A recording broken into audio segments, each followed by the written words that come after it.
Very good morning, students. My name is Shubhangi. Students, we are doing our chapter number 6 of history, that is Understanding Media, in which we have already completed Media and Technology, Media and Money, Media and Democracy. And today we are going to start a new heading, that is Setting Agendas. So let's start. Setting agendas. The media also plays an important role in deciding what stories to focus on, therefore, decides on what is newsworthy. For example, the annual function at your school is unlikely to make the news, but if a famous actor is invited as a chief guest, then the media might be interested in covering it. By focusing on particular issues, the media influences our thought, feelings, and actions and bring those issues to our action to our attention due to the significant influence it plays in our lives and in shaping our thoughts. It is commonly said that the media sets the agenda. So इसके अंदर ये बताया गया है कि जो media है वो बहुत ही इम्पोर्टेंट रोल करती है एक स्टोरी पे फोकस करने का कि उनको कौन सी स्टोरी पे फोकस करना है, क्या उनको लोगों तक पहुंचाना है, किस टॉपिक पे उनको अपना इंफॉर्मेशन प्रोवाइड करनी है मासेस तक।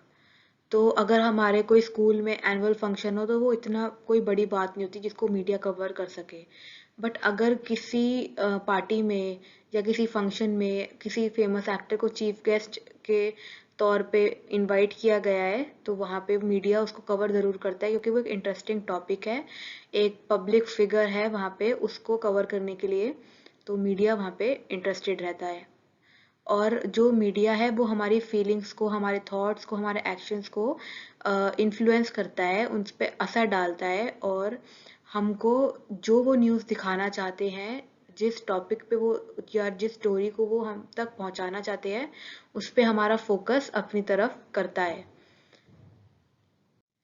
तो यही जो सिग्निफिकेंट इन्फ्लुएंस है, ये जो इन्फ्लुएंस है मीडिया का हमारे माइंड पे, हमारे थॉट पे, ये हमारे थॉट्स जो होते हैं ना, हमारा जो दिमाग में हम जो सोचते हैं, हमारी थिंकिंग होती है, ये उसको बिल्डअप करते हैं और हमारे जो सोचने का तरीका है उसको एक डायरेक्शन देते हैं। तो इसलिए कहा जाता है कि जो मीडिया है उसको कहा जाता है कि media sets the agenda, media जो है एजेंडा सेट करता है।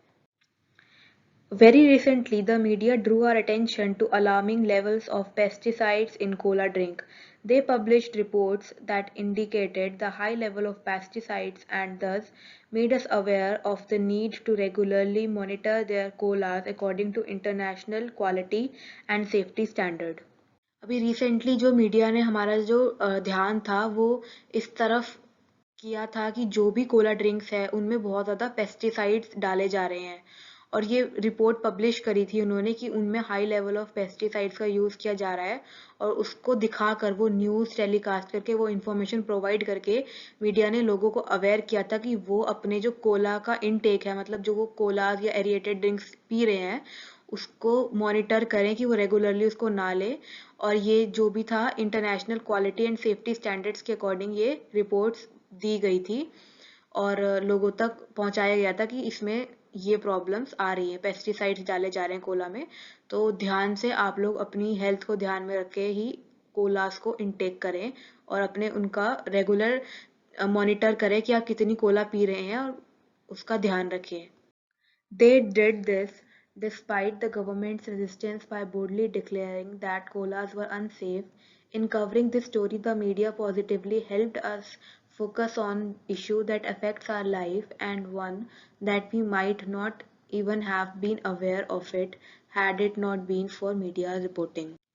गवर्नमेंट के कड़े विरोध के बावजूद भी कि गवर्नमेंट ने विरोध किया था, मतलब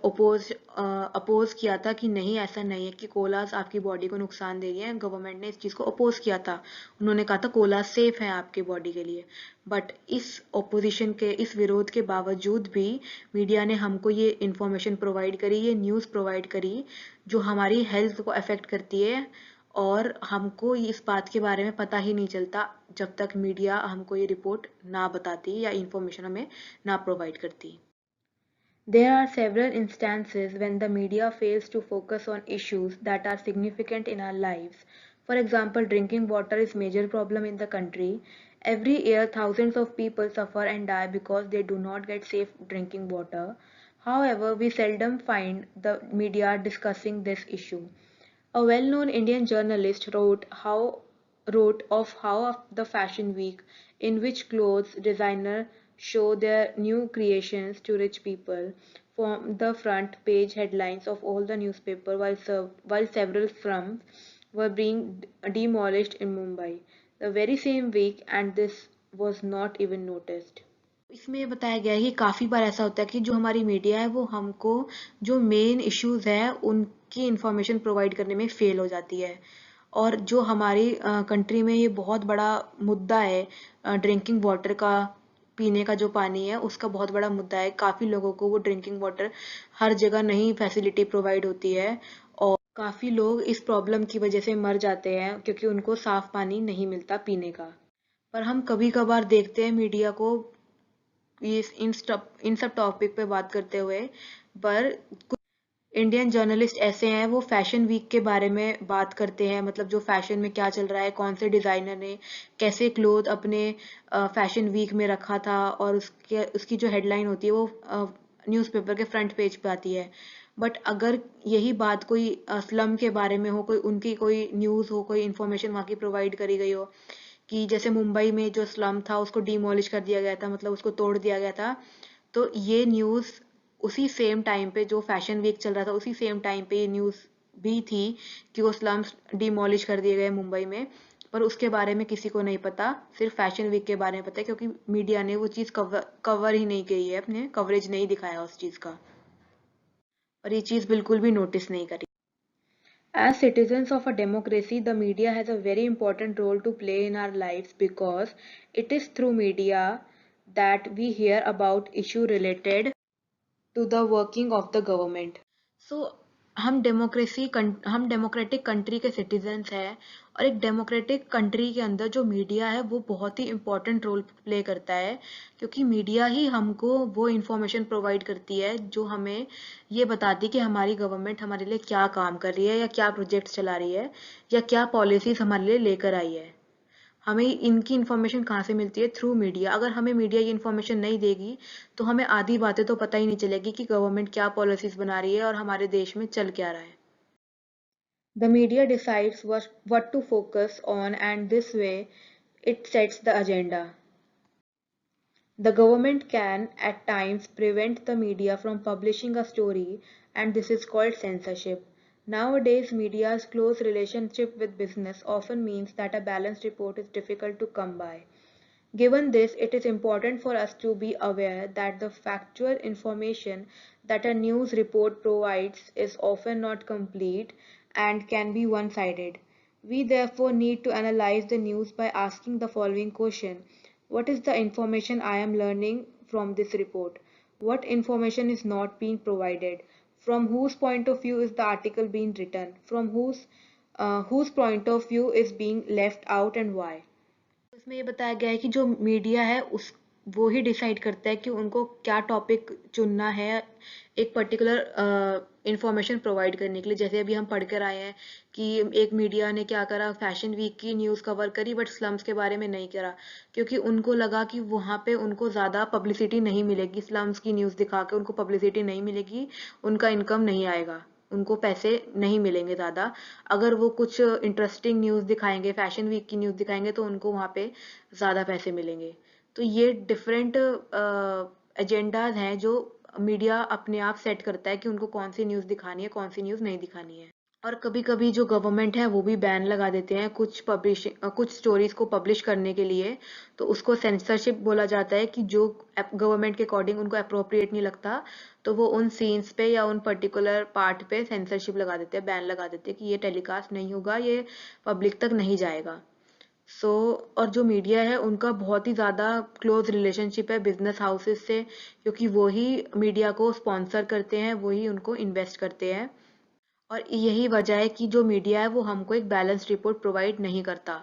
क्योंकि अगर एक न्यूज़ या कोई भी चैनल स्पॉन्सर्ड होगा तो वो हमें सही न्यूज़ नहीं देगा वो जो भी एक पर्टिकुलर टॉपिक है जहाँ से उसको पैसे मिल रहे हैं जहाँ पे उसकी अर्निंग ज़्यादा हो रही है तो वो उसी टॉपिक पे या उसी स्टोरी को फोकस करेगा जहाँ पे जो एक्चुअल सिचुएशन चल रही है कंट्री में। जैसे फॉर एग्जांपल वही स्लम्स का टॉपिक अगर हम ले लेते हैं, तो वहाँ पे जो सिचुएशन कंट्री में चल रही है या किसी स्टेट में चल रही है, उससे उनको ज़्यादा पैसे नहीं मिल रहे हैं, तो वो एक बैलेंस रिपोर्ट उन्होंने हमें प्रोवाइड नहीं करी है।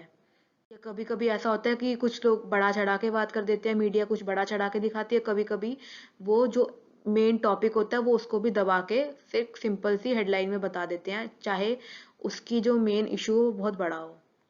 और हमारे लिए ये बहुत ही ज़्यादा इम्पोर्टेंट है कि जो हमें फैक्चुअल इन्फॉर्मेशन प्रोवाइड करवाई जाए मीडिया के थ्रू, ताकि हम जान सके कि किसी भी स्टोरी में या किसी भी कोई भी इंफॉर्मेशन हमको प्रोवाइड करी जा रही है, कोई भी न्यूज़ है, हम उसकी सिर्फ एक साइडेड स्टोरी नहीं जान के, एक साइड की इंफॉर्मेशन ही हमें पता ना हो, हमें दोनों तरफ की बात पता हो, ताकि हम उसे जज कर सकें कि वो सिचुएशन में क्या सही है और क्या गलत है। तो हमें एनालाइज करना चाहिए कुछ सेवरल क्वेश्चंस पूछ के कि हमें क्या इंफॉर्मेशन प्रोवाइड करवाई जा रही है और हम उस रिपोर्ट से क्या समझ रहे हैं, कि हमें क्या इंफॉर्मेशन दी गई है मीडिया के थ्रू और हम उससे क्या लर्न कर रहे हैं, हमें उससे क्या फायदा हुआ उस रिपोर्ट को पढ़कर, और किसके पॉइंट ऑफ व्यू से ये आर्टिकल अगर न्यूज़पेपर में लिखा हुआ है तो वो किसके पॉइंट ऑफ व्यू से लिखा गया है, और किसका पॉइंट ऑफ व्यू है वो जो बाहर रह गया। मतलब कुछ ऐसा भी है, जैसे फॉर एग्जांपल हमने अभी पीछे 2 न्यूज़ के वो पढ़े थे, एग्जांपल्स पढ़े थे कि बैलेंस्ड जो वो रहता है इंफॉर्मेशन प्रोवाइड करती है मीडिया, उसमें 2 तरह की न्यूज़ हेडलाइंस थी। एक में बहुत ही एक्सैजरेटेड वे में दे रखा था और दूसरे में बहुत ही सिंपल वे में दे रखा था। तो हमें देखना है कि अगर कोई भी हमको न्यूज़ प्रोवाइड करी जा रही है, कोई भी इंफॉर्मेशन दी जा रही है, तो इसमें किसी के भी जो आइडियाज़ हैं, किसी की भी जो बात है, वो छूटनी नहीं चाहिए। एक साइड की स्टोरी ही पता नहीं होनी चाहिए, हमें दोनों तरफ की, दोनों पार्टीज़ की स्टोरी पता होनी चाहिए, ताकि हम समझ सकें कि प्रॉब्लम कहाँ से जनरेट हुई है। तभी मीडिया की जो पावर है वो सही तरीके से हमारी सोसाइटी में यूज़ हो सकती है। अगर मीडिया हमको एक बैलेंस रिपोर्ट प्रोवाइड करेगा तो मीडिया हमारे लिए बहुत ही अच्छा काम करेगा। और और अगर मीडिया हमको बैलेंस्ड इंफॉर्मेशन प्रोवाइड नहीं करता, तो हम जज नहीं कर सकते कि सोसाइटी में क्या सही चल रहा है और क्या गलत चल रहा है, और क्या एक्शंस जो हमारी गवर्नमेंट ले रही है उसमें सही क्या है और गलत क्या है। So student, this is all about the chapter understanding media.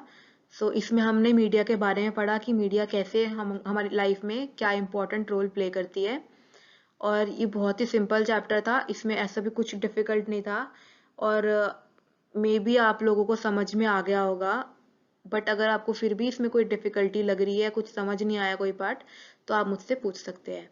So thank you so much students and have a nice day.